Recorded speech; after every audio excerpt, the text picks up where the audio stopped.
Good afternoon, everybody. Can you hear me? Can't hear it?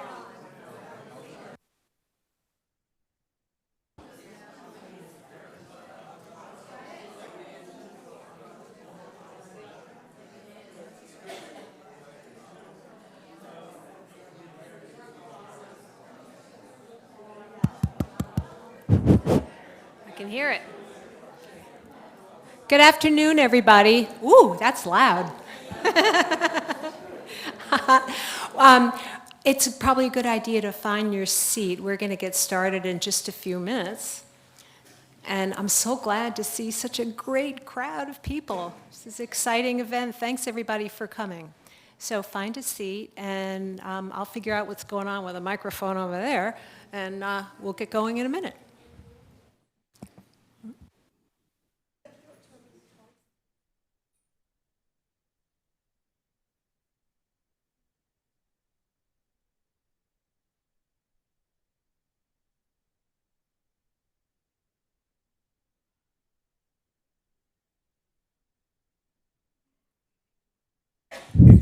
Oh, it works.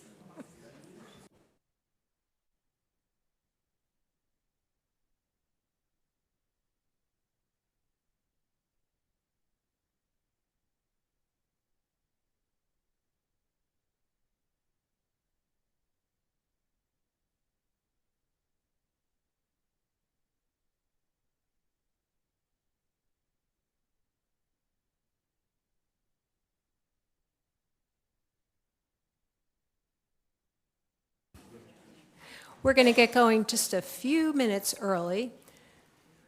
We see our speaker up there in the screen.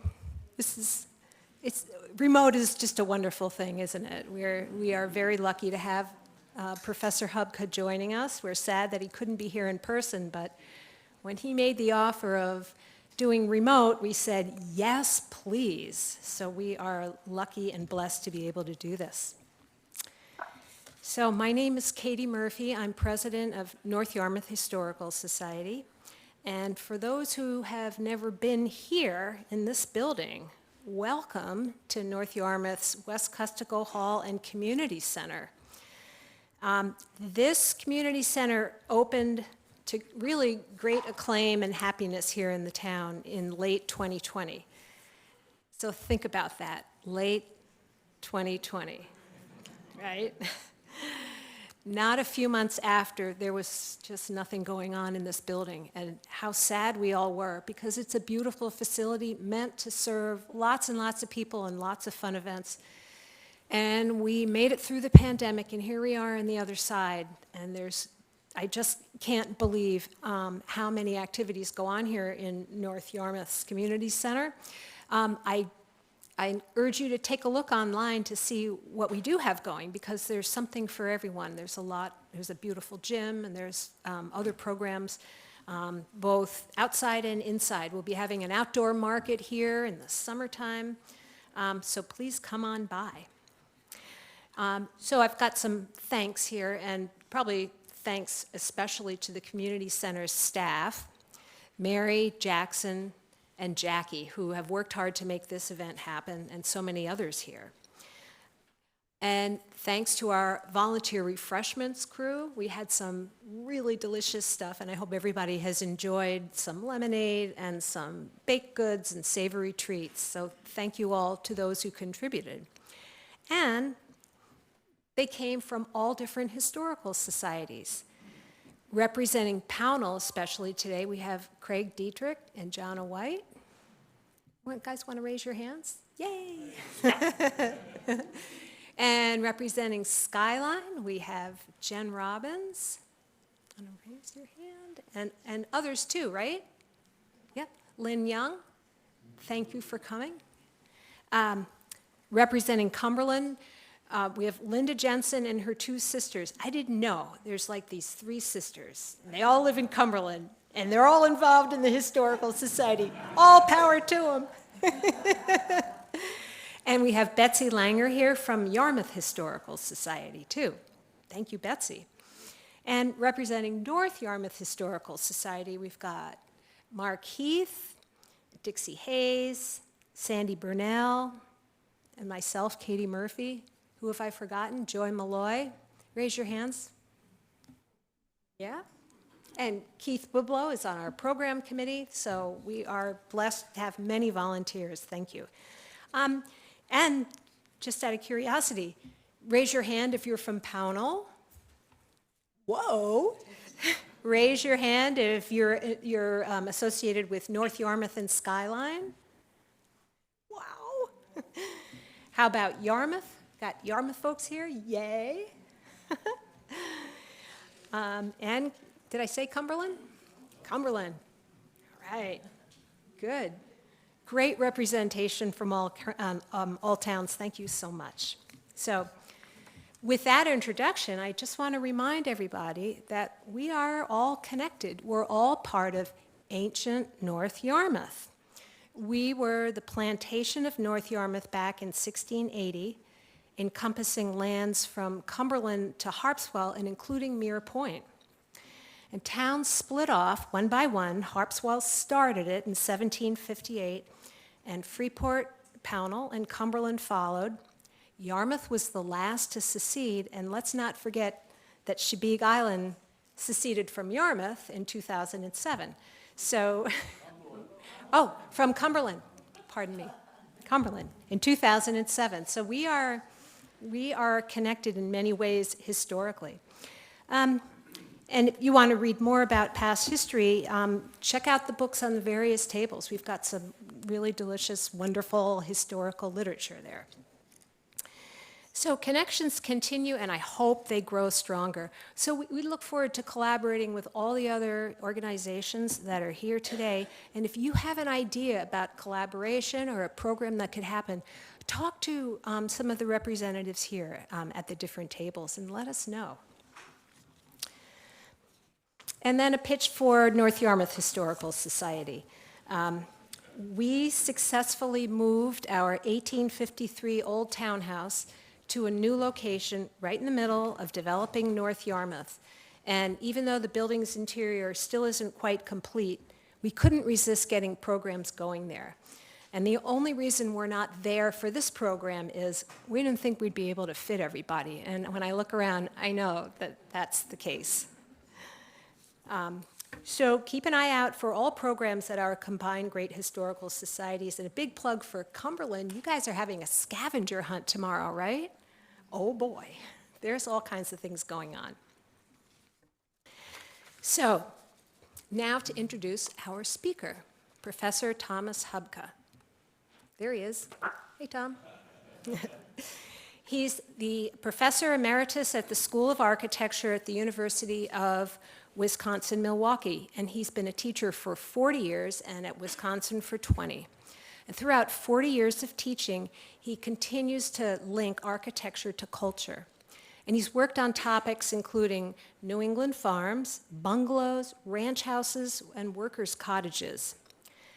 Big House, Little House, Back House, Barn, the connected farm buildings of New England, was Professor Hubka's first book, and it has been in continuous publication for almost 40 years. It's a scholarly and popular standard for New England architecture history and cultural studies. But Tom's also written about an 18th century Polish wooden synagogue with a book called Resplendent Synagogue, Architecture and Worship in an 18th century Polish Community. I don't get how he does these incredibly different cultural things, but obviously he's got that kind of fascination that brings him to different historical things.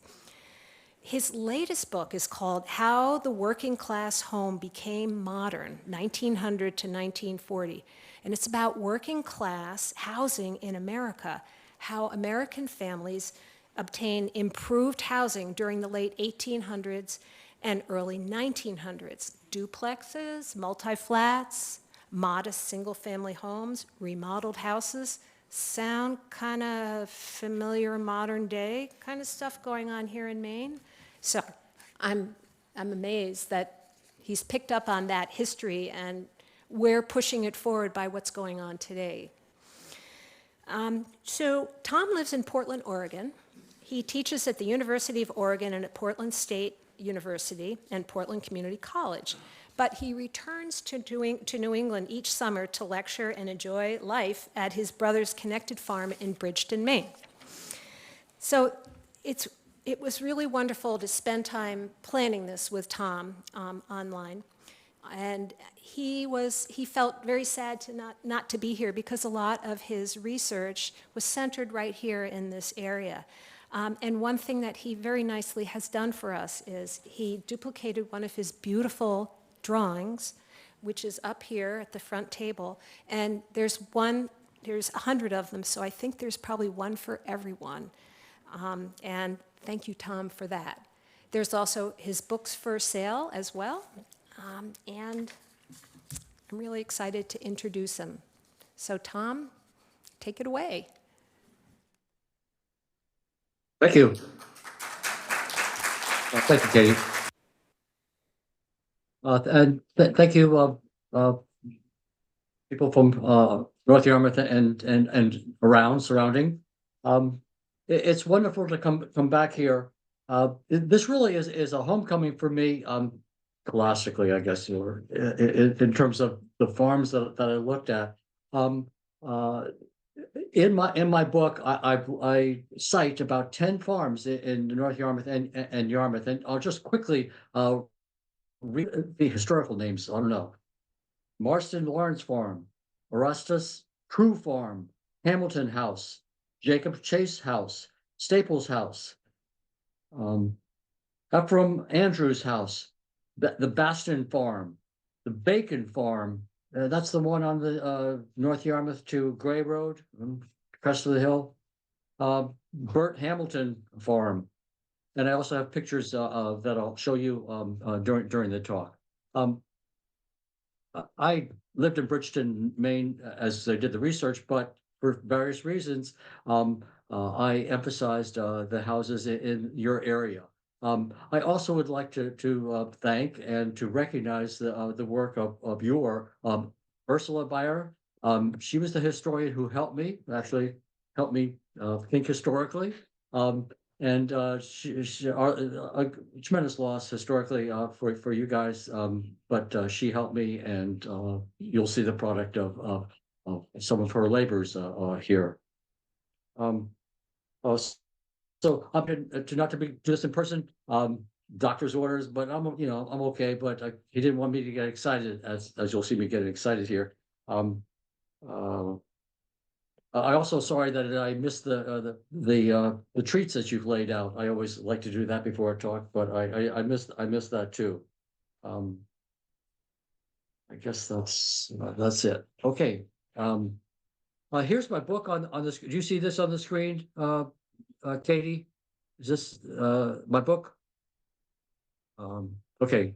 Also, Katie, do you see my cursor? We didn't go through this, but do you see this? Can you answer? Okay. Well, can I use this, Katie? Yes. Yeah, I get on the screen now. We see the cursor and we see sometimes you. I'll point it. Okay. Yep. I'll point things out using this sometimes. You're good. Thanks.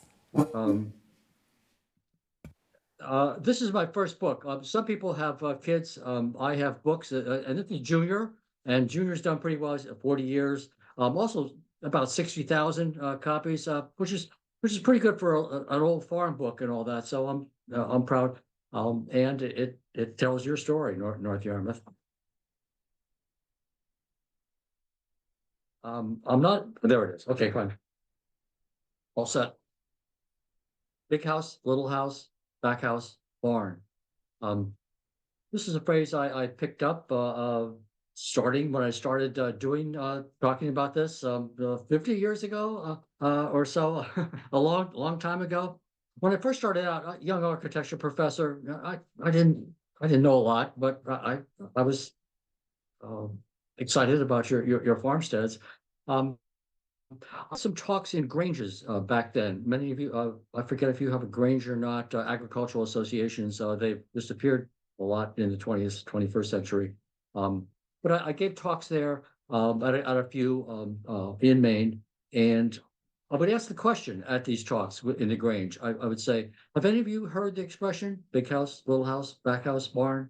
And always in the back of the room, the people who usually buy the cookies or the women who made the food, a couple of the oldest women would raise their hands. These were women who were children at the turn of the century when I talked to them there, and I said, "Yes, we know that expression. We had childhood games. We did a couple of childhood, but the one game that came up most often was the "Where are you going to get married" game.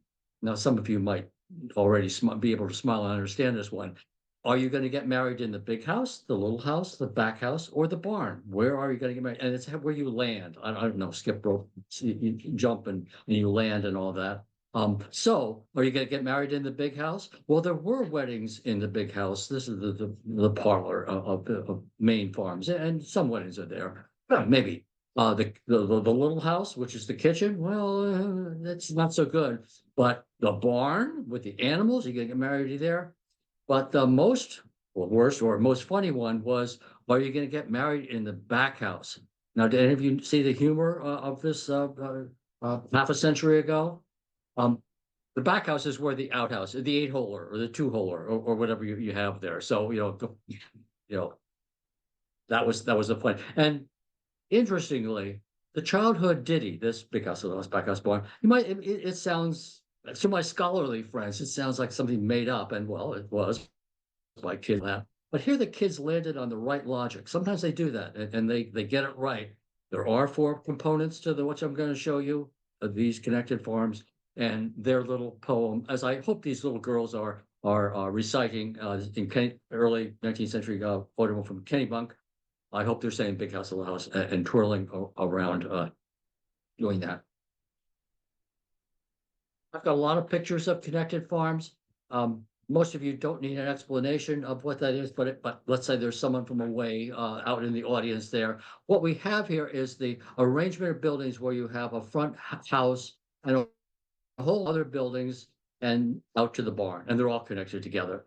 And interestingly, although that occurs continuously, they really look different. Look at those 6 pictures there, and it goes on, and they're different. Each farmer arranging their buildings slightly differently, but all adopting the same formula of doing their farmsteads.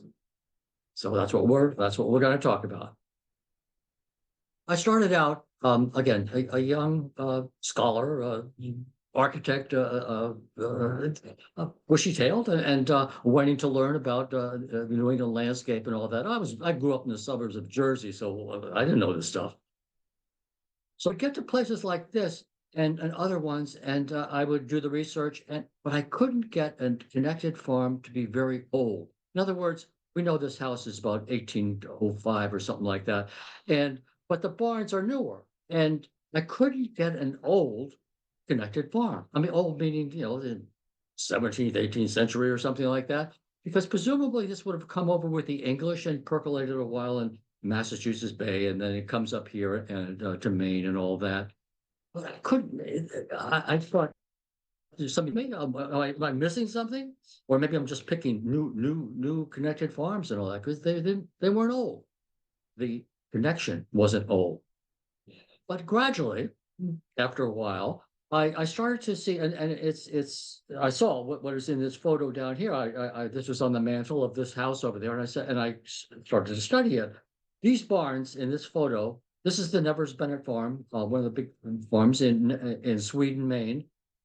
These barns are from the house. It doesn't look that way, but they were. We know that and all that. And then at some point it became connected. The light goes on. All of a sudden, oh, the connection of these places isn't so old. It was rather new relative to 400 years of Yankee farmers in New England and all that were new. That didn't seem right. So what I discovered, and the heart of my research is painstaking recording of existing places. I have scholarly friends who I think are brilliant and all that, but that doesn't include me. But I'm persistent, and one of the things that I did it was to record over and over farms. It just was a history, recording them. And this is what I generally found. This is the Nevers Bennett farm again. And there's an early pioneering stage. You've heard about that, the early pioneer log cabin or whatever, and they do the first barn. And then they grow buildings out from them and all that. And then they get connected together. And this sequence happened over and over again. And so that sort of tipped it off to what's going on here and all that. So with that in mind, I start going out and researching New England and all that to try to figure all this out. Um, so what you see here and what happened here is that we'll go on to the next one. Well,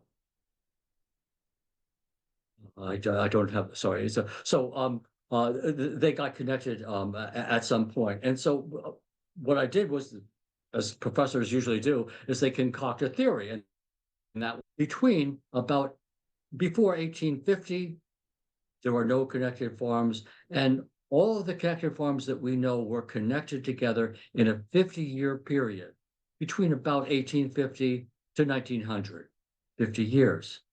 Okay, and that happened over and over again, and I think that's true today after doing lots of other research about that. So that's out there. I speculate about that.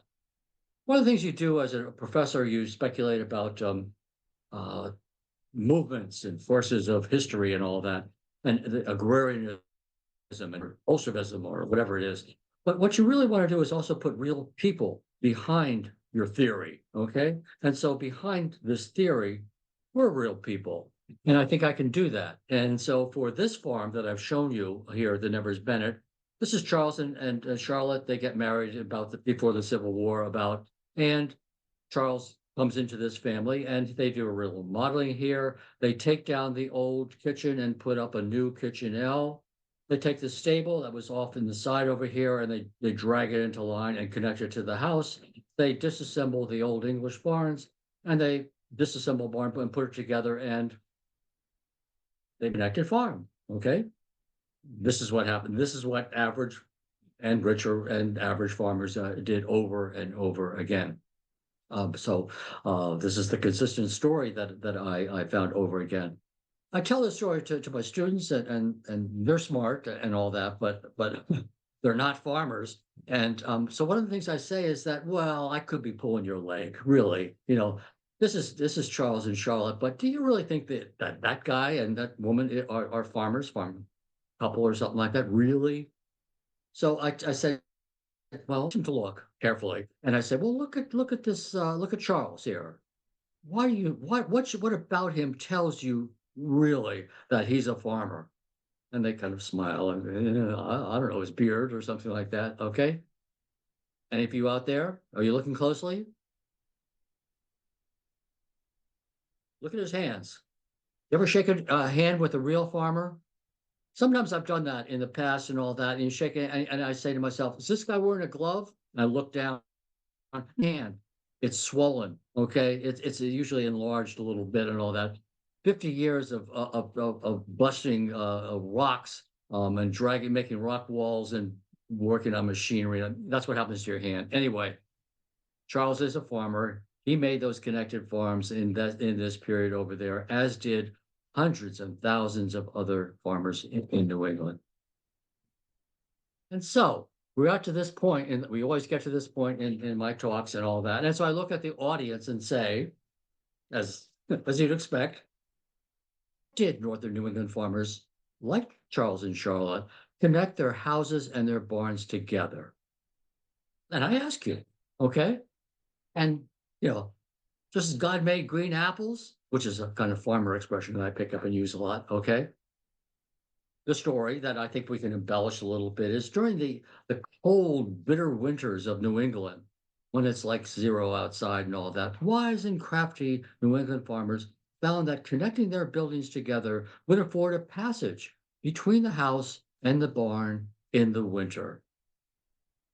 It's a tight story, isn't it? Now, I bet some of you city folks out there, most of us mean that way. I grew up in Jersey in the suburbs, and me too.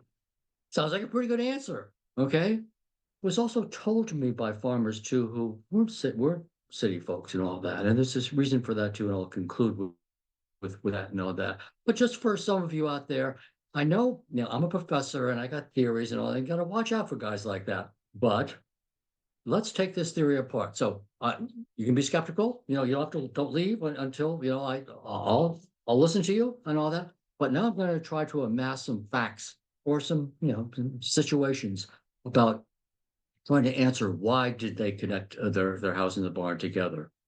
Okay, let's go. The first one here is this is a map of New England, and here we are in North Yarmouth. Okay, do you see where?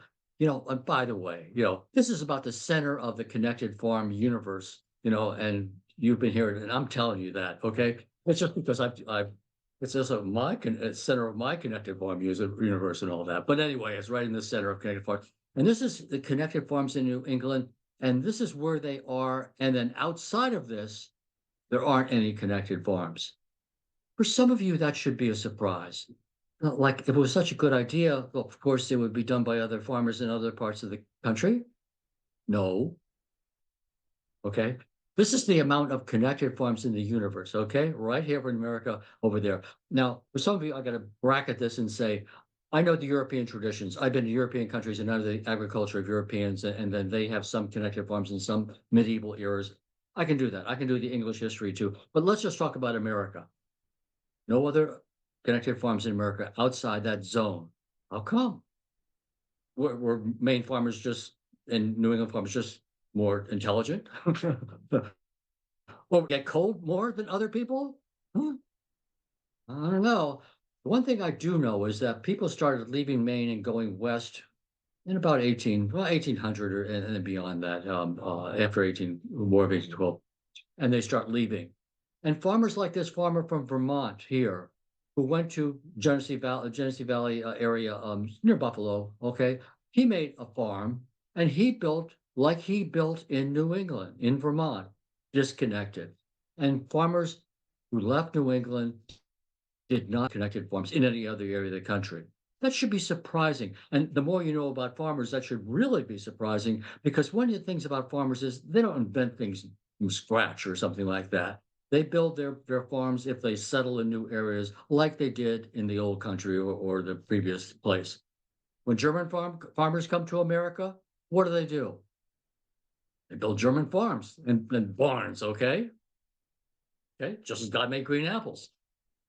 But New Englanders didn't do. Well, how come? Basically, they didn't have connected farms when they streamed out of New England in the earlier periods. If they were leaving after the Civil War, they could, but you never, start something from scratch anyway. So think about that. So professors have to have theories. So here is the theory now. So between 1850 to 1900, all connected, 99% of connected farms were built. One or two before, maybe, or we don't know. Didn't build connected farms after that. It was just nobody was building after 1900. Anyway, all the connected farms, just say 50-year zone. Did it get colder? I can tell you that. I've read the meteorological studies. They didn't get colder. Some of you know about the winter, the long winter and froze to death, 1816 or 1812, 1816. This isn't the same time. Okay. There was no meteorological glacial period or anything like that. Didn't get cold. Did the Maine farmers in Vermont and New Hampshire, did they get colder? No, they didn't get colder or anything like that. There was other things going on. Okay, so be careful about the snow theory. Okay, big house, little house, back house, barn. I'm going to take this apart now. We're going to see the component parts. I'm going to talk about each part, and we're going to put it together to tell the story of why New England farmers made connected farms. So first, the big house. This is the front house. The house is here. If you're from away, you need an explanation about this. But if you're local, you guys know this. Okay, so the house in the front over here. This is the big house. Let's talk about that first. There's two eras of big houses generally in New England and in North Yarmouth and other places. And that is a pre-1800 phase where you build buildings like you did in England, and you continue them in America years. Here's New England's most popular, one of the most popular houses, the Cape or Cape Cod House or something like that. It has heavy timber construction. These are big timbers, okay, and it has a center chimney. In this case, center chimneys, but it has fireplaces. Okay, so this house was built comfortably or well for 200 years, and then about 18, 20, 30 or so, if you built a new house after that, you built a different kind of house. It may look the same in kind of the form of the massing of that. We call this a side hall. This is one of New England's most popular houses. You've got a lot of them here in town. I have one, I diagram one in my book. When you open that door, you got a staircase going up, parlor to the left over here. When you see a small, narrow chimney like that, that's a stove chimney. So it changed from fireplaces to stoves. Okay, and that's one of the big technological developments here in New England. This is also built with balloon frame construction, smaller stick construction as a big stick construction, big change. So a lot of big changes going on. That's going on when they build connected farms. That's the big house. The little house. The little house is the second building. That's a kitchen. Kitchen is the most important place on the farm, any farm, in Jakarta, Indonesia, or Bolivia, or whatever. The kitchen is the center of the farm. This is the second building. And this occurs in the second building because all over New England, after about 200 years, and then a little before, people started to move the kitchen, which had always been located in the big house, out into what we now know as the kitchen L. Most other parts of the country do the same thing, but they don't call it an L. L, okay, that's what you guys call it. So a kitchen L. And so if you had started out with a small house, you made a big one, but then the kitchen goes into this house. And by 1840, if you were building a new house, you built a big house and a little house. And so it's the development of the kitchen L. You can see this is going toward big house, little house, back house, wide. So it's part of this process of moving in that direction. The kitchen L development. The kitchen is it's the place of the farm life in many ways, and you can a Currier Ives type a photo of Thanksgiving celebration or whatever it is. The reality of the kitchen L might be a little more grim. I love this picture. This is South Paris, Maine, but it's someone going out to the well in the heart of winter for water. Nothing romantic about the kitchen L there. So anyway, different stories about the kitchen L. But the heart of the kitchen L on the inside is improvement in the 19th century. And so that is what this story is about. And so what we see here is an improved. So here we see a stove. This is the heart of improvement during the 19th century. Maine and New Hampshire and Vermont farmers get a stove between about 1820 to about 1850 or so. It is, if you didn't have a stove by the Civil War, you're really old or poor or whatever, you had a stove. So the stove's there. But look at this. What's this behind the stove? Right here. That's a fireplace. And the fireplace got covered in and the stove put in front of it. Happened over and hundreds and thousands of times. Well, just out of sight, you can just see it over here is a pump. And getting water into the kitchen was a high priority for farm wives during the 19th century. And there's a couple ways to do that. Pump with a cistern in the basement, fed by the gutter system, rainwater, hydraulic ram in the pasture, a pump kind of system.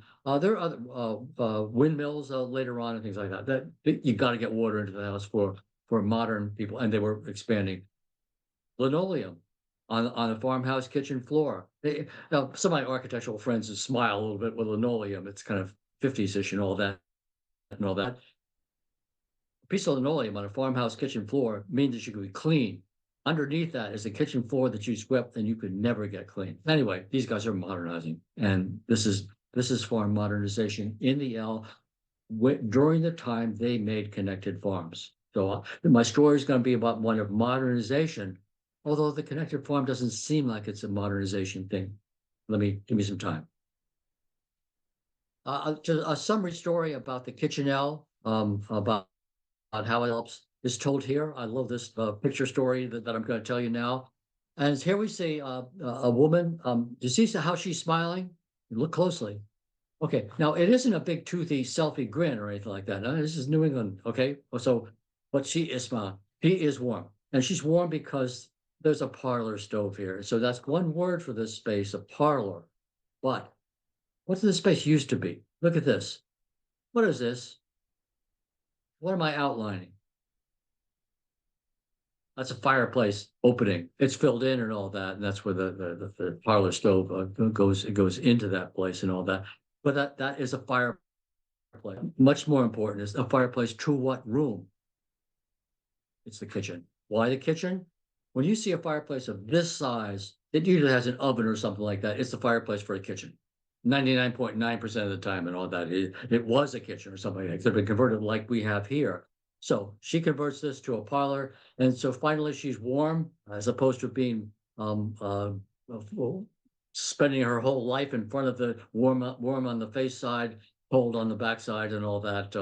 Welcome to early 19th century Maine kitchen life. And through that door is the entrance to the kitchen L, where the new kitchen is located. Hundreds and hundreds of thousands of times this happened to buildings that were built before 1820 or 30 or something like that in your town, many of them. Back house. Back house is the third. Now it can be one building, like this is a classic kind of big house, little house, back house, but they're all different the way they go. So here's the back house. The back house will be in a building, one unit between house and barn, and the kitchen, the little house is here, and the back house is here. This is the Hubka farm in Bridgeton. With name like Hubka, Polish. You're not old old Yankees or anything like that. But anyway, here are two buildings in the kitchen L who were there historically. So the L, I'm going to conclude with the little house. The back house, because the back house is really the key to the multiple agricultural operations of the New England farm, and I'll conclude with why this is there. Lastly, the barn. This is the main agricultural building and all that, and it's really quite simple in terms of the buildings that were a part of this. There are two major types of larger barns. There is the English barn, and this is the barn that has the door in the side or the eave end of the barn. This is about a 5-bay kind of barn, but most of them are 3 bays and a little shorter. More narrow than the one that's here, but the English barn. This barn was perfectly good for English people brought from the England, the old world.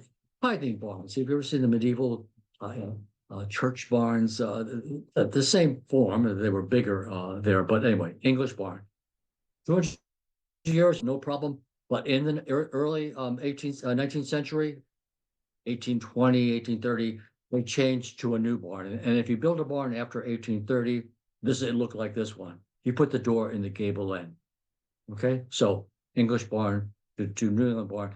I call this New England barn because it's built in other parts of the country. It isn't called New England barn, but we can call it that. But it's your nomenclature, right? In some ways, it's a Maine barn. So there you go. So here's the English barn, and here's the New England barn on this top. And there are lots of reasons why this made sense, why it displaced the English barn. One of the primary ones is that you could expand this barn in terms of additional out the back, 1, 2, 3, 4, 5 out the back, without disconnecting the barn from the connected farm complex. The English barn can't expand so easily. You need multiple doors. Anyway, expansion. Whatever your interpretation, they chose this barn consistently in the connected farm arrangement over and over again. Barns are cool because they tell us about farmers, about agricultural products. There's a big barn tradition here, but Maine farmers always had small outbuilding barns. Okay, pig house, chicken house, ice house. Okay, corn crib, all over the place, and some have them all, some have a few of them. But gradually, they start to put the agricultural operations into one larger barn, as they read about Pennsylvania Germans in their big barns, and they knew about the agricultural literature. And something something's wrong here. Did any of you pick this up? What's wrong with this picture? Do you see this door?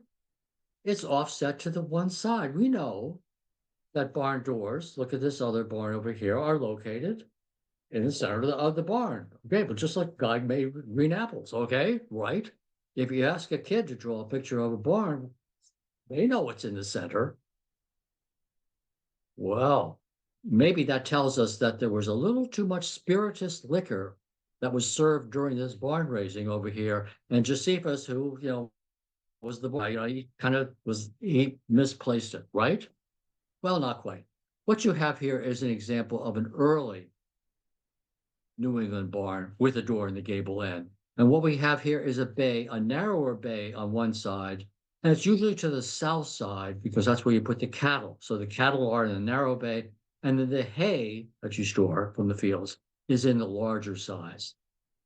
Early barn, you can pick that one up. That's in your town, whatever that's what North Yarmouth or surrounding. You have a couple of these, okay, and they're just some are offset to one side. By the 20th century, this is about a 1900, a little before 1900 barn. There's a standardization of barn measurements and stick constructions. It comes in a little bit more and all that for lots of reasons. It's standardized, and the barn door becomes in the center.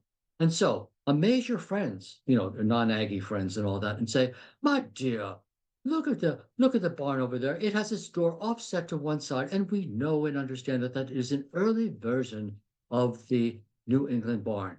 You'll knock your socks off of your city folk friends by doing this, and you'll be substantially correct.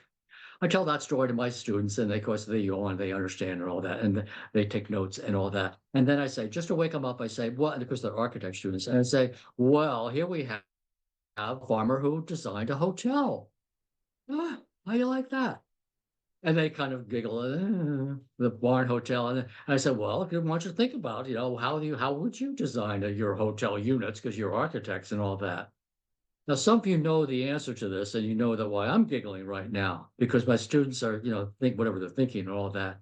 And then at some point I say, what kind of a hotel is this? Any of you out there? Some of you do know very well what kind of a hotel. Chickens. It's a chicken hotel. Now, it's not every barn, but if you read the USDA, United States agricultural literature of the period, you'll find 1920s. You'll handouts. It'll be Farmer Smith. Should you have an old barn that you're not using so much anymore, convert it to chicken production. And if you want your eggs to be as big as big sellers and all that, your chickens need sunlight. So, in a thrifty Maine, New England way, take windows out of abandoned homes or something and put them into your barn, and you'll be rich. Get it? Okay. And that's why we have barns like this. I forget, Katie, but you guys got chicken barn. Do you have any that are still standing that are in positions like this? Anyway, when I start more and all that, Arkansas got the chicken production, and farmers in New England, as they lost all their major crops, lost chickens to by about 1930, or of course 35 or so. I just gave a lecture in Vermont, and so I put this one in for my Vermont folks, but it applies to all of us throughout New England. Many times you'll see a connected complex that looks like this. This is the Amos Brown Farm near New Hampshire line. Near Massachusetts and South Vermont. And it'll go, big house, little house, and back house, and whatever, and it'll stop. Of course, what this often is that the barn's destroyed. The barn has fallen down and it's gone and all that. For me, that's tragic, and it happens, and it's happens probably half connected farms, maybe a third are in that condition. The main barn is gone where it used to be. In this case, however, the barns used to be across the road. That happens for lots of farm Aggie reasons, because the well is over there, or the major fields are that side of the road. So anyway, there's slightly different traditions of where barns can be, and so you be alert to that way of doing it. And here's red paint over here. We don't usually do that. I'll end with talking about paint in barns and all that, and so we'll come to that later. So Try to think about red paint on barns. Okay, so I always have questions for my exam. So here's one of your first exam, you guys. Okay, so as we see here, there's a barn here, but then what's on the roof? My architectural student said it looks like a little temple. Oh, and what do we call it? And I ask you, what do we call it? C word? Cupola. Right? Okay, that was the untruth button. It just went off. It's not a cupola. Hey guys, here is it. Okay, this is Freeport. So this is a house. We do have a story associated with this cupola. That do you know that story? Can I do this? And so, what is the story of that cupola? I'm looking. The ship captain's wife who goes up there and looks out to see the whaling, if the whaling boat's going to come in with her husband, right? Yeah. No, they build these in places that have anything to do with ships or anything like that. And so it's a mark, I would say, of industrial capitalism, or these guys made good money. He's a lawyer or something like that. It's style. It's all style. You don't go up there to look at anything like that. You put it on because you read Italian books that had cupolas and belvederes on the top of it, and that's why you did that. But what's this? Is that the same thing? What do we call that? Does this help? It's the V word. It's a ventilator. Ventilator. Okay. Now, if you're from the city, you need this explanation. I needed it too at one time too. If you pack green grass, hay, if we're talking about that, tightly and early before it dries out in a barn and really pack it tight, you can get spontaneous combustion. Okay, it'll explode into flames and you ventilate it. And so you ventilate with things like that. And that's the reason why you have that. You can have ventilators that are along the top and smaller or way over here. I maintain could ventilate with smaller holes in their building or smaller ventilators, but they wouldn't look so powerful. When you put that on top of your barn, you've made it. And I think they did it for the same reason. It's hard to justify that. So that's just Professor Hubka giving you a wild theory. But ventilator, cupola, understand the difference. Teach your friends. Barns are cool because they tell us about structure. They're heavy timber construction. This is a construction that it comes over from England. It's ubiquitous across all northern New England where you had trees. Okay, it's heavy timber. It's all wood construction, and it's a tenon tongue and a mortise hole, and it's held together by wooden pins called prenels in the 17th, 18th century and things like that. And it made sense. Okay, it made sense for New Englanders, and they kept it. Even though the house gradually got balloon frame, the barn kept, for lots of good reasons coming up, is why they kept this heavy timber construction. Heavy timber construction also, this is a brace, okay? And it tells you, that it stiffens, and so the barn doesn't fall over because of the idea of the brace. Oh, it's a nice structural element that actually visual tells you what it does by its presence. Here's a barn raising in northern Connecticut, and I wish I could use a Maine and New Hampshire and Vermont example of that, more in my area there. But there were hundreds and hundreds of thousands of barn raisings in New England in the 18th, 19th century and all that. And we have about 2 or 3 photos that are good photos of that. It'd be like, why you photograph grass growing? Would you want to do that? Anyway, it was so common they didn't photograph and all that. But here we see Connecticut, and they're raising the barn. It made sense for farmers who were somewhat isolated that they could work 2 or 3 builders or so could work at a time, slowly, and pre-assemble the barn, as we see there. And then in one glorious day, the farm community comes together and puts it together. Barn raising. The barn raising is one of the high points of farm life. These are people who don't go to Las Vegas in the winter and all that, and so this is an important time, and it's an important time which people get together, have a good time, and do good work. Just an interesting way to come together always, as they always did. The people who we do have pictures about barn raising are the Pennsylvania Germans. This is the German side of my family, central Pennsylvania. So here's a barn raising, and they have pike poles. They can you push, and then you push it up. You can see this portion of the bench, they call it, being pushed up in place in both those photos. If you're a big farmer, you got a big spread over here, you have a big spread. And if you're a small farmer, you probably have a good takeout lunch or something like that. But anyway, a time of celebration, a time to get together. This may be the point that I point out to some of my, usually it's the males in the audience who really know a lot about construction. And I asked some of my carpenter friends, I said, why are these people up here? There are about 10 farmers that are up here as this bent being raised. Making me answer like the mizzen mast and why you need this pulley and all that stuff. I said, oh, no. That's not the reason why they're up there. Reason why they're up there is because this is one of the most exciting day of their life, and this was the coolest thing, the unimaginable, and all of that, and that's why you can see the farmer's wife there up there, and he said, "Siegfried, you're gonna bust your head." So Siegfried doesn't eat; he's okay, and all that. He has some spirituous liquors, I guess, and he has a good time, and they did, at barn raisins in North Yarmouth. This is now a question for, just to think about, and it's husband and wives now, you can both join in.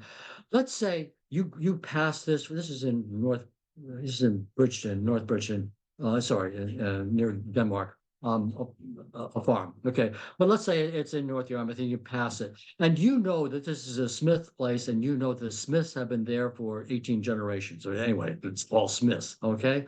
And you go by there in your car, and your kids are in the back seat, and they say, "Mommy, Daddy," or "Grammy, Grandpa," who built Farmer Smith's barn? And what do you say? Well, you could say, "I don't know," but I don't. Yeah, maybe you do. But if you turn back and say, "Farmer Smith," well, okay, I want to add to that a little bit. Did Farmer Smith help with the barn raising? Probably. May have hauled the wood and the lumber and all, a lot of things like that. Did he have the technical skills and knowledge to put that thing together? No. Okay. Neither did farmers throughout America, because what we have is professional barn builders. They may be a farmer, but they do professional work and all that. And that's what happens here. And they are the ones responsible for the barn. So although you say Farmer Smith built it, it means he paid for it, it's his land. So that our nomenclature doesn't give us a way to handle it, and it doesn't give us a way to credit these guys. The German farm that I was just showing you, he's down here someplace. There he is, calling the shots. This was done this way. We don't give credit to these people, and we should. And so anyway, there's a cast of very professional people, and some of you home builders, this is hard. You don't do this alone, and they didn't, and whatever you do and all that. I love this picture over here because there's a team of barn builders and all that.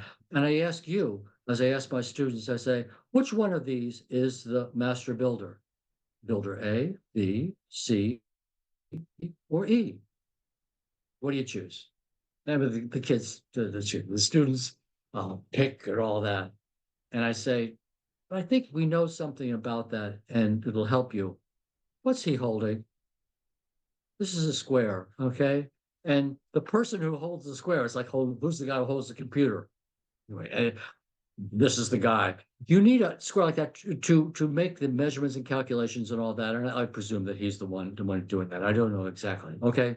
The builder. I think he's the heir apprentice, and on this team and all that. So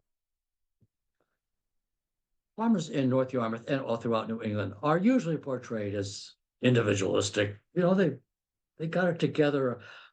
They've done a lot. Okay. It's a kind of proud personal history and all that. They stand alone sometime with their farm wives and all that, as we discover more about them and all that. But they don't mix a lot. They've done it themselves in many ways. Well, yes, they've done that, but also the history that we usually don't tell enough about is the way they shared. Now, this is going to be a socialistic group or a bunch of communists or anything like that. but they shared a lot. And here's a typical farm scene, and from the diary. And so I've read lots and lots of diaries, and a typical diary account, maybe it would happen 10, 15, 20 times in a diary, or maybe more, and some of them are more elaborate, is a diary entry that goes something like this. So Farmer Smith here says in his diary, um, um, uh, Farmer Blake comes over, Rufus Blake comes over to my place, and we shear sheep in the morning. There's a little sheepy down there. They're working on them. Okay, they're sheep. And then he says, in the afternoon, I went over to Blake's place, and we shared his sheep. And then, or sometimes he'll just abbreviate that, and he'll say, changing work. He changed, exchange is the older English term for that, and it'll be over and over. Change work, change work. They did change work. They share tools a lot. Tools are very important, so there's a lot of tool sharing and all that. There's a lot of ways they come together. It's not often portrayed. It makes sense, and they did that. They as long as they as well as being independent and all that, they did a lot of this kind of sharing. There's other kinds of sharing too. Here are women sharing. They also share. They come together for huskings and bees and things like that. Well, interestingly, like barn raising, you come together, you have a good time, but you do work. Interesting. This is a scene from Yarmouth over here, and maybe you can help me find it and where that. I don't think we located where that was, but maybe you guys can find it out over here. So this is one of your scenes of women talking here, but there's a tradition of that mutuality and sharing too. In the winter, Tom? you want to Hey, many Tom? farmers in the winter. That, Excuse me. that photograph of the two women, that is the Yes. lane in North Yarmouth, and there's Skyline Farm in the distance. Okay, Yeah. there we go. Located. Gorgeous Do we know who the women photograph. are? So we know where Do we that know who the is. women are? Do we know who the women are? Hey, Skyline, do we know who the women are? Keith says probably the Smiths. Okay. Good call, Yeah, yeah, Keith. for Smith's Barn. There we go. Okay. Great, great. So here's a wood hauling scene. As you'll hear, farmers have to have other kinds of income besides crops, and wood hauling wood, lumbering was always a big one in the winter. And the idea of mutuality, you want to do logging alone? Well, you don't do that. You don't do it alone. You do it together because you could die easily or something like that. So anyway, mutuality, people get together. And also I'd like to emphasize people get together in hard times. They always did. In times of sickness and childbirth and death, you come together. There's no Republicans, there's no Democrats. You get together and you do that. It's a wonderful tradition. I wish we had more of that and all that, but this is your folk. And they did that consistently. There is a reason why connection made sense in the winter. It's a it's a good one. It's that usually farmers in a connected arrangement to put the dooryard. This is the yard of the doors for vehicles and people. And here's the barnyard, the yard for animals over here. You needed to have this dry and mostly clean in the early spring. You got a wet dooryard. You can't run your vehicles there. You lose a couple week of agricultural operation. You're gone. So it was a very important to have the cold winter's winds and the snow and all and the wetness on that side and more dryness here on this side. So a reason for connected farms.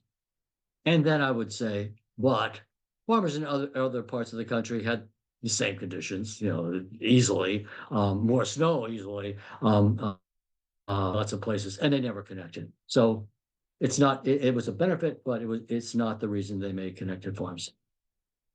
I'm an architectural professor and I know style. I'm supposed to know style anyway. And I can tell you about great connected farm buildings that look like the ones here. And maybe a little side note here is I'm emphasizing big house, little house, back house, barn of farms. The major income is farm production and all that. I could easily talk about the same thing about city, town, connected, house to stable. So it's now these stables in the 19th century also had a pig and a chicken. I think they were like connected farms, but they didn't get their primary income through farming. They were either mechanics or things like that.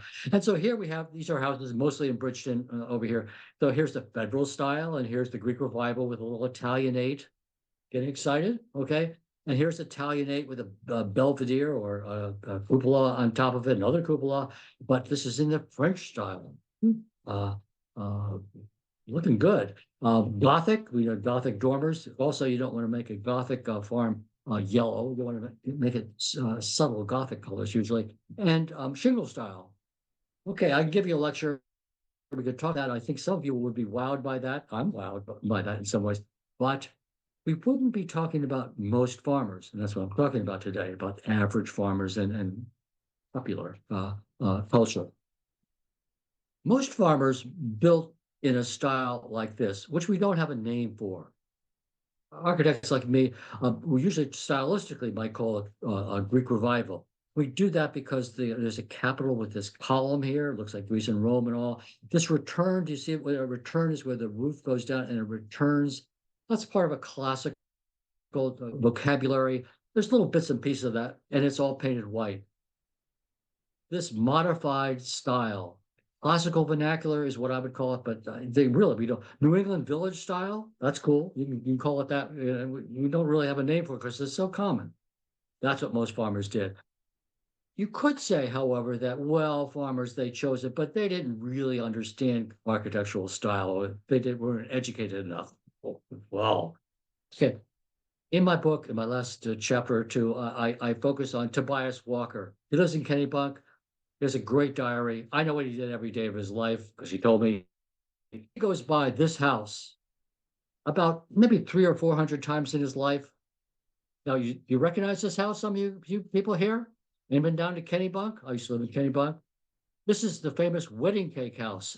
If you go down to the port to see the bushes at the port, Kennebunk port, you pass this house, okay? It's a famous one and all that. It's done like a Milan cathedral in the Gothic style and all that. Tobias Walker knew about this house, and I imagine he thought it was pretty silly, or it wasn't the style he was going to build or a farmer in New England. So they knew about other styles, but they continually chose this classical vernacular style to ornament or you would say decorate because farmers that's too decorated a term here to finish their houses and their barns. We'll get to that in just a second. So it's standard. They develop that, and farmers generally choose that. So why did Northern New England farmers connect their houses and their barns? Now I've given you more general ideas, but now I'm going to more focus about what are the particular reasons that they've done that. I put this little sidebar over here because this is a rustic county, a farmer in a rustic county. I mean, if anybody wanted to connect their house and their barns together, these Maine farmers should have done that, but they didn't. They went single crop, as you guys couldn't do, and they didn't do connected farms and all that. So that's put that into your why they made connected farm interpretation. So some more specific reasons about making connected farms that didn't have to do with the snow. You've seen this. Now remember, I'm trying to reinforce that. This is the only part of the country. This is where connected farms are. Does it get colder here? No, I don't think so. What this map could show us is this one here. And here we are in the center of the farm universe where over 60% of farms became connected at some point in their lifetime and all that. And it's fans out to lesser and lesser percentages as we go north, as you go south.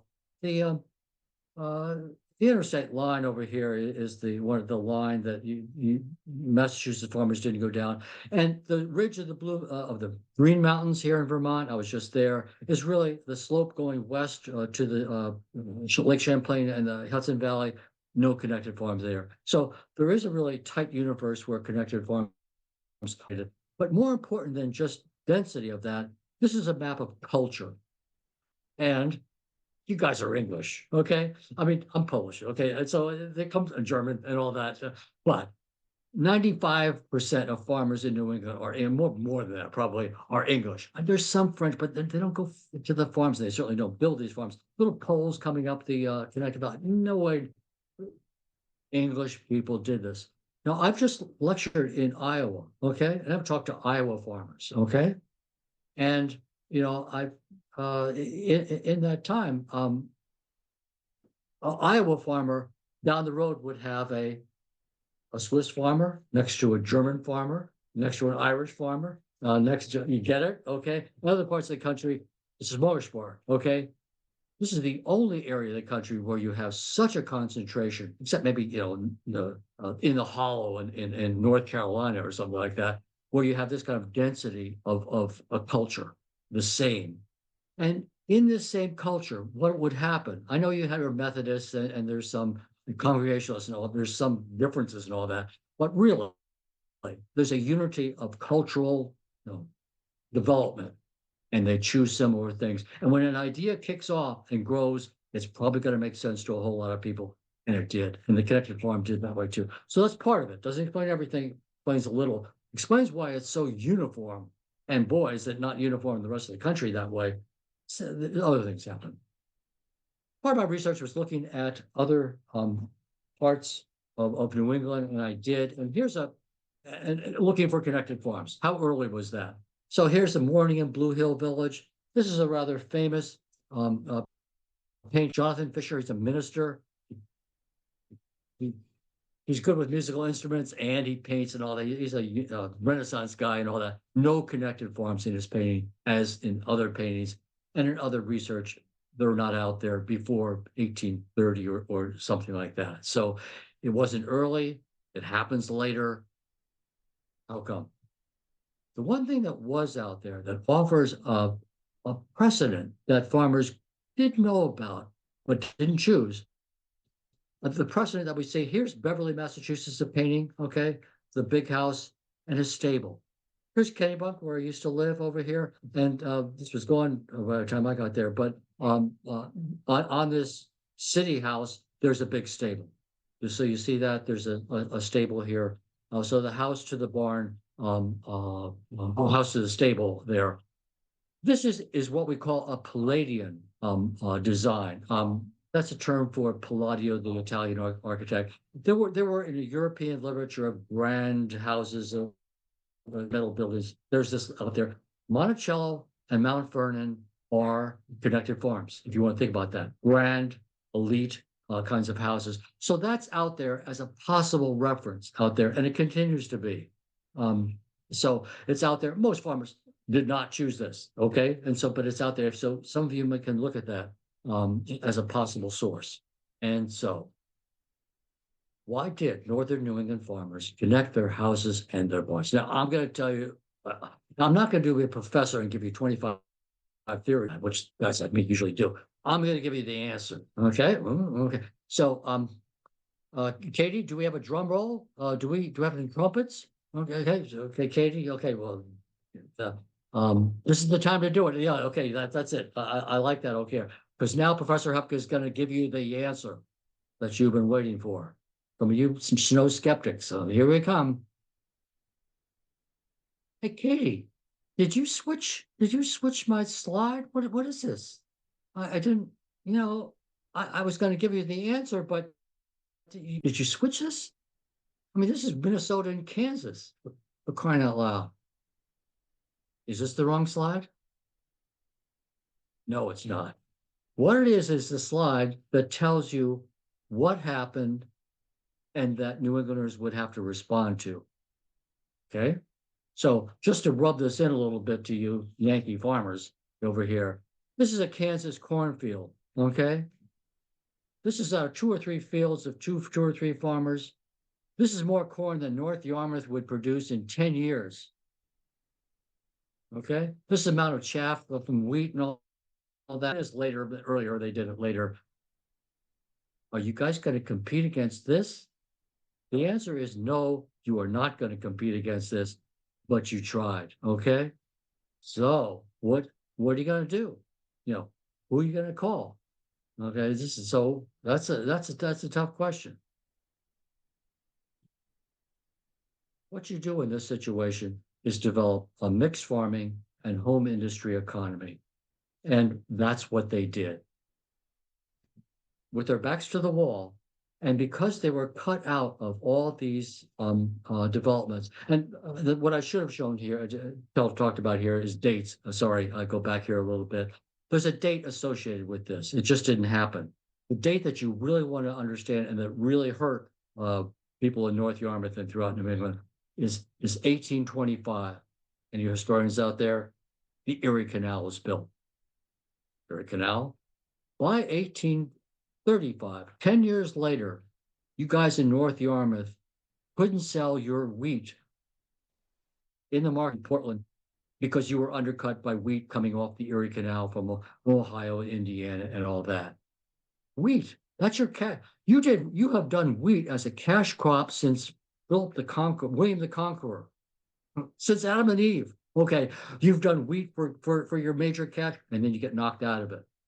And then you got sheep. Remember the sheep craze? Some of you guys know about that, 1820s, 1830 or so, or 1840. And then Australia kicks in, and then the tariff, and you can't grow. You can make it for your wife, or she can make a sweater for you, but you ain't gonna make a living by that. What are you gonna do? So what you did and what the New England farmers had to do is they had to diversify. Now they always had been diversified. As you know, they grew little apples, little corn, little cream, little, all the stuff and all that.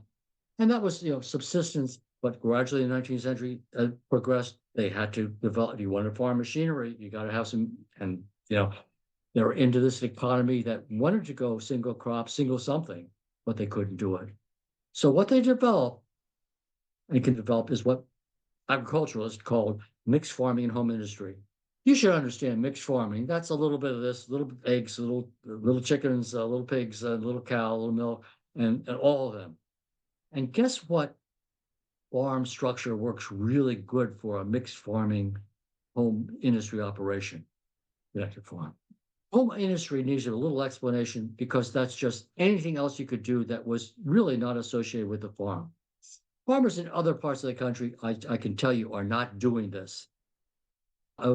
Iowa farmers I talked to, by 1840, when they settled there, they went to corn and hogs. Today, corn and hogs, okay? They could go a single crop, and they did, and they made a living by that. You guys couldn't do that. You had to diversify, and you did it pretty well. And here's 4 farmers. They're 4 different farmers, and this is near Barry's Mills. It's just north of what you guys. And there is a shovel handle. And you see how they got a stack of shovel handles? They're going to take it to the local mill, get paid, $2 or something like that. That's going to make it. That's going to make their connected farm work all the year because of this industry. You had to do that to survive farming. And Piggly, average farmer, does the same thing and survives for a little while. And so, you develop a home industry of some kind. You've seen these more in Massachusetts. By the side of the road, you can have a cooper shop. That's a farmer, developing a side business or something like that. Often that cooper shop would be in the back buildings and all that. Here's another Kennebunk farm. Here's a farmer. Here's his proud wife. Here's his daughters. Here's probably the maid over here. He makes some money too. He has corn, chickens, pigs, and all that sort of thing. But watch this, a carriage. He makes his carriage in this shed, which is an extension of his back buildings. That's a little more exotic than most farmers. Carriage making is very sophisticated, but that's what they had to do, and that's what they did. I looked at the ledgers of hundreds of farmers somehow to try to get the farmers who made it always had another income besides the standard agricultural products that they normally had. You don't do this in Iowa. The pigs pay the bills, okay? So you couldn't do a cash crop, but you could do multiple crops. So what happened was that the agriculturalists in New England, they said, this is such a great quote, okay? So model farm building for a Maine farmer, okay? And it goes something like this. He says, Farmer Smith, could your barn and your house be located such that you could connect them together, you would find it to be a more efficient model. Look at this, by a Maine farmer's wife. Nobody else in the agricultural business is talking about what the wife says during this period, but they did here. because they knew that farmers in other part of the country weren't doing this, and they had to couch it this in some ways, but they also knew there was no other alternative for New England farmers except this mixed farming, and they recommended it. And the connected farm was an ideal collection of buildings to house this mixed operation. I can talk about why that makes sense, but that takes a while. If you want some questions at the end. So they whitened, straightened, and cleaned that farm landscape all over and over again. And part of that cleaning up was making a connected farm. It was the symbol of farming wherewithal, of making it about a new model of farming. It seems antique today, but it wasn't then. And so Yankees built spectacularly. These are, your neighbors and all. This is a spectacular L, and there's a spectacular barn, and that's what you guys did. This is a scene from Yarmouth, I believe, and so this is a good one. One down here. So what you see is Yarmouth farmers getting together. This is probably, I'm guessing here in 1910 or something like that. Maybe you could find out. There's horse teams and ox teams here. And so a typical farm diary quote would be, "My son Josephus takes our oxen down to the Blake place and helps move," this is a schoolhouse, "the schoolhouse across the road and connects it with his barn buildings," or something like that. They could move buildings. This is important because some of you could say, well, that may be fine, connected farm, but only for wealthy farmers. And it would be, it is if it's a lot of buildings, but an average farmer, they dragged around wood every winter's day of their life. This is a piece of cake. There's no foundation bolts, there's no plumbing. Move a building around, make a connected farm. Pretty easy, available to all. And they did it. I love this one. This is Bethel. Go up to Bethel, Main Street. It's still there. Okay, here's a Cape Cod house. Look at it. Here's the front door. Here's two windows on the side. There's a side door over here. Cape Cod house over here. But look at it. It's up in the air 12 to 14 feet here. These are railway ties that you can see here. Do you see the railway ties? Here's it below here. This is a house jacked up in the air. Okay, you got it? There it is. Keep your eye on it. There's your Cape Cod house. So Main Street in Bethel, you got a Cape Cod house in the air, and they built a Victorian parlor underneath it and all that. Isn't that cool? It's these guys are evangelical builders and all that, and they did that all over New England, and farmers did it too. So in conclusion, I'd say the reason they made connected farms was their backs were to the wall, couldn't reform their farming to be single crops, which they all tried for. And they chose a farm system that facilitated their mixed farming home industry operation. That was the only viable option. And the Connected Farm is a really good organization for doing that. Snow is there, maybe a farmer in old age would limp from the house in the barn, but ever follow a farmer out in the winter? I have, and I've frozen to prove it, but they're out there every winter's day of their life, and they connected to be modern. They modernized, wasn't the way modernism would finally go. It's ultimately a hard story to tell. I've had the same interview with steel workers in the shadow of their old abandoned mill in Ohio. And that's a tough story, the abandonment of a way of life. And ultimately, a farm for farmers, this story, because they at some point went out of farming, is the story of farm abandonment. And this style of building, quite radical, is looking a little radical in some ways. And so telling the story of the snow is, what you tell stories, tourists and all that. And it's a pretty complex story, but it's your story in some ways. So it's a story of reform. This is great architecture by any standard. And this is the story of 50 years. So I've told you the 50-year story, 1850 to 1900. And in 1900, you guys finally got your cash source or crop or whatever. Finally, okay? So connected farms into the 20th century, another drum roll. You guys got milk. Now, you always had milk, but you finally got bulk milk, okay, at some point. Other places do cheese and butter and all. You guys go to, it's the rail that comes in refrigerated cars that goes off to Portland and Boston and things like that. I would say, generally, 90% of farms that made it made it through the 20th century and into your era survived because they went to milk as the dominant cash crop. There are exceptions. There's some apple farms and all that, but it's milk. They went milk. These are Holsteins. Aren't they beautiful? This is their most beautiful house, and they saved Maine and North Yarmouth farms into the 20th century. The connected farm didn't work if you have larger and larger farms. If you go down the Connecticut Valley, or farms down the Connecticut Valley, some of the richer farm zones in New Hampshire and Vermont, they don't do connected farms. When you get 100 head of cattle, 100 head of cattle, your manure pile is as big as your house. No connected farms. You see how the scale, which they couldn't go to, or you wouldn't go to connected farms. They had a smaller scale. Connected farms works for them. That's why they went there. I think you have a style of architecture that is beautiful and unique in the country, and it is unique in the country, as you saw.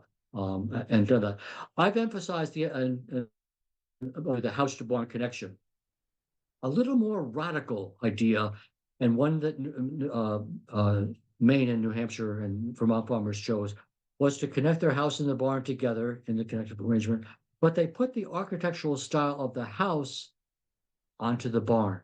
Not the full-blown version, but there. Now in Iowa, the farmers look at me and say, well, the house has the same style as the barn. That's not, you paint your barn red and your house white, and they're different conceptually, as God made green apples, right? Well, different farms, different universe, and all of that. In New England, it worked on a smaller scale, and anyway, it's what was chosen. Well, obviously, some farmers can put the architectural style on their barn and then have the back and the sides be shingles and all that in black. But it's no other place does anything close to that. You do it here. You have an architecture that is individually designed by individual farmers. That's what's really cool. All farmers design their farmsteads in some ways. They locate their barns, but they weren't like this. They don't make an architectural like this. If I could just show you. This is a farm. It's west of Denmark in some ways. Anyway, I'm an architect. This is a beautiful piece of architecture. Okay, architecture of the house, architecture of the barn. This is as good as you get. Interesting. Farmers would never say this is as I would say, as an architect. This is a beautiful stand of buildings. They don't use words like that. It's not a working class way of doing it. 19th century, a good stand of buildings. The idea of function and looking good at some point came into the literature. That's what they did. That's what you guys got. I wish we had a word for it. The only word that we usually is vernacular or folk architecture or folk art. Folk art is usually done by eccentric kind of folk and all that. But this art of the people is done by average farmers and was of a high quality. Anyway, it's your great art. You have great. Here's two more slides. The last ones I'm have here. This is Bethel. This is what happens in a standard way as a standard story of the connected farm. This farmer had an old Cape Cod house, and he ripped out that fireplace chimney and put stove chimneys in. He ripped out those 9/6 windows. I hope I have some antique folks over there who out of this house and put in modern 2/2 windows. Feel the modernism, okay? Okay, and he had an old barn. He put up a new barn over here, and then in the last gesture over here, he takes his building, which is about from here to here. He drags it into line from someplace else and farm. Okay, this happened over and over again. This is your story. Okay, plant some maple trees and all that. He's a real proud guy. And look at this. What's here? Rocks. Have you ever seen a Maine farm with rocks in the field like this outside the dooryard or the front yard? The answer is no. They were there. You see that tenacity? I'll give you a quote. I love this quote from my diary. It's so beautiful. This is Tobias Walker. Here's a diary, and one diary entry in about 1890 or so. I forget the exact date. He says in his diary, "My son Edwin and I go down to the South Fields, and we plow and we move rocks from the field, rocks that my grandfather and my father plowed around for 100 years. He could have plowed around those rocks. You could have left them. You feel the spirit? Okay. You get rid of them. Okay. There's an evangelical spirit of improvement. They had this spirit. Picture of improvement was the connected farm. Last slide. There's no pictures of average farmers. Just, it's set up or whatever. This is the best I can get. Okay. One of the great stories in New England about agriculture is those who stayed and those who left. You're not going to subdivide a main farm. Okay. It's just, you don't do that. Okay. Some people are going to, mainly 12 kids, 11 of them are going to have to leave. Okay? So there are those who leave and there are those who stay. And those who stayed, they could have left too, right? Some did. You could give up, you could have given up. Give up. These are the guys who didn't give up at Gettysburg or Antietam. The idea of just, throwing it away, they didn't do that. They dug in. They should have maybe seen the future, but they didn't. They made the connected farms and they made it work for a while. It's a beautiful history. It's your history. Go love it. Preserve your connected farms. Thank you very much. Good day.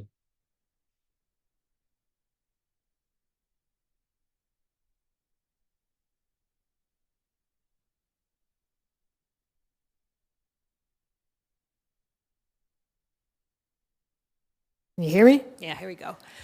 Thank you so much.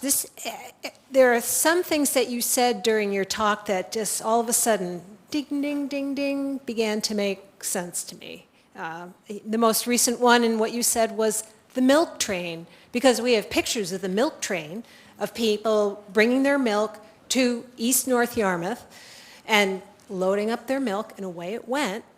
And that's what helped keep things going here in this town. I had not really made that connection.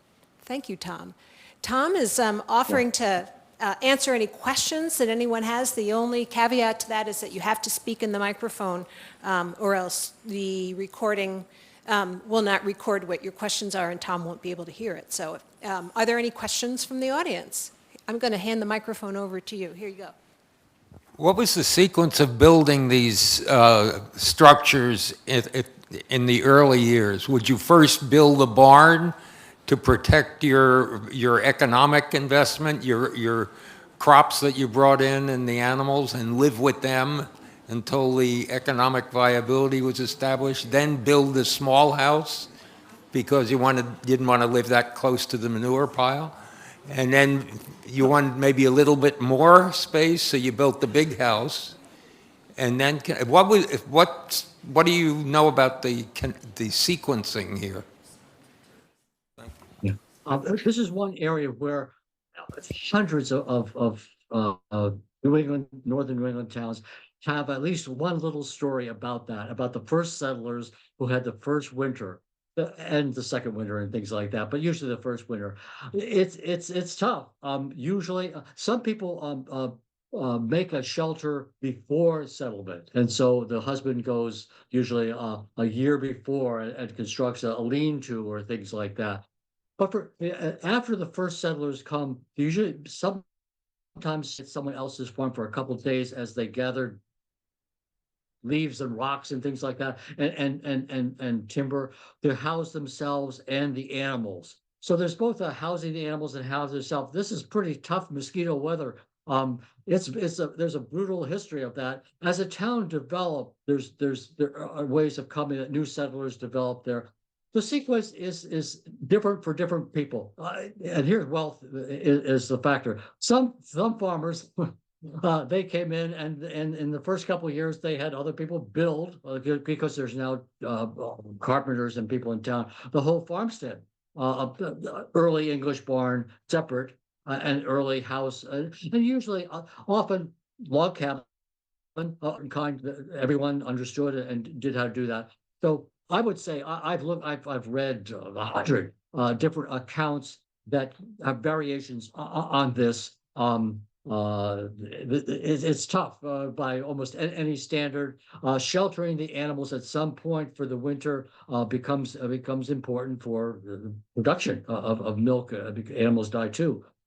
So this is out there in terms. Sometimes that's glorified a little bit. You know, the ancient cabin and all that. You have to be a little careful about early accounts of heroic accounts, but it was hard, and there are at least that portion. It has been recorded many times. I don't know your history in your towns around there.